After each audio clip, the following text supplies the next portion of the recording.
చేయును అని దేవుణ్ణి అంట ఎలా పూర్ణ హృదయంతో నమ్మాలి.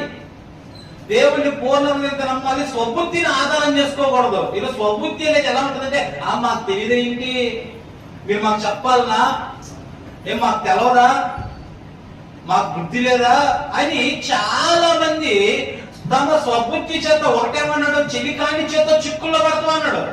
రెండోది, నీ స్వబుద్ధిని కూడా నువ్వు ఏం చేసుకోకూడదంట, ఆధారం చేసుకోవద్దు.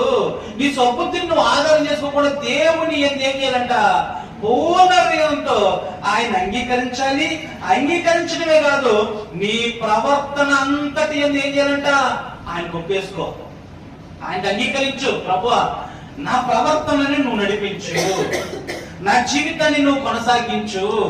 మన ప్రవర్తనంతా ఆయనకు అంగీకరించినట్లయితే, ఆయన అధికారంతో ఒప్పుకున్నట్లయితే అప్పుడంటే దేవుడు ఏం చేస్తున్నాడు.